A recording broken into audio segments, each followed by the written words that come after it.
Hi, everybody. Today I'm going to discuss appropriation and Betty Boop.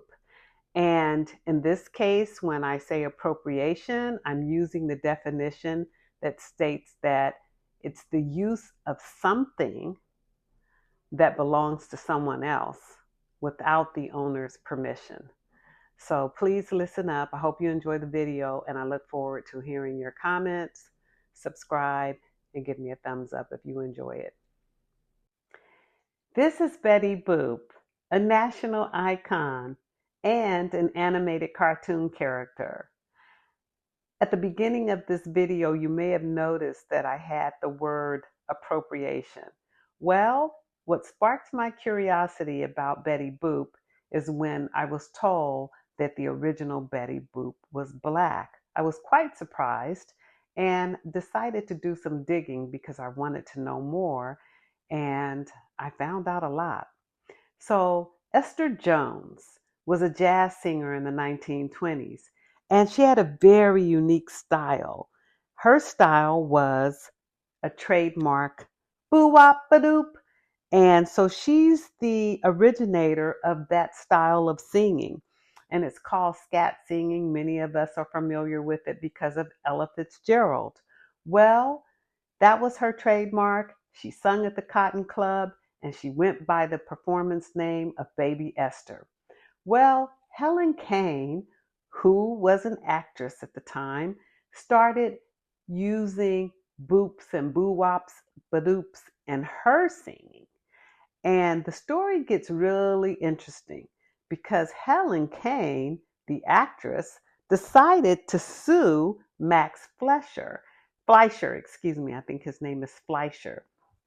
And when she sued Fleischer, she sued because she claimed that the cartoon character Betty Boop was a deliberate caricature of her and that she was entitled to damages.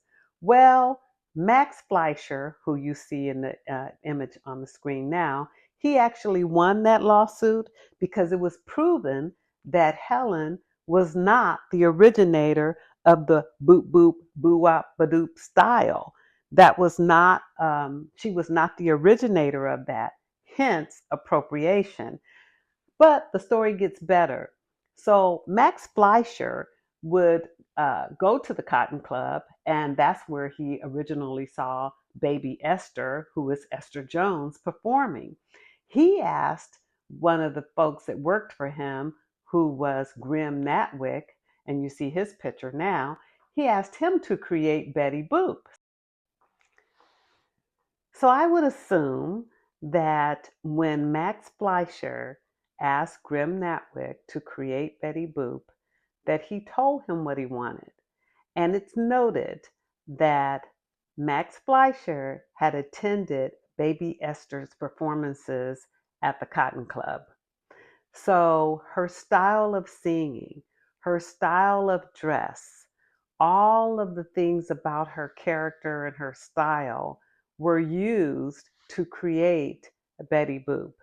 So that is why at the beginning of this video, you saw the word appropriation, because I do believe that Esther Jones's unique style and character was not only appropriated by Max Fleischer and Grim Natwick, but also by Helen Kane, the actress who began singing with boops in her songs. So these are things that were appropriated from Esther, or Baby Esther, as her performance name was. And in my research, I found that Baby Esther received nothing for the use of her character. So that's why the term appropriation is being used. So anyway, I'd love to hear your comments, and this is, of course, my opinion based on my research.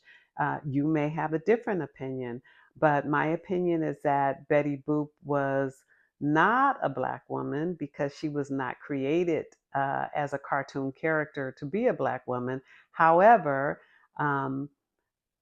Esther Jones's character was appropriated to create Betty Boop. So that's my educational tip for the day. You know, knowledge is power. So just sharing, and hope that you enjoyed what you heard. And if you did, please consider subscribing and giving me a thumbs up. Thank you.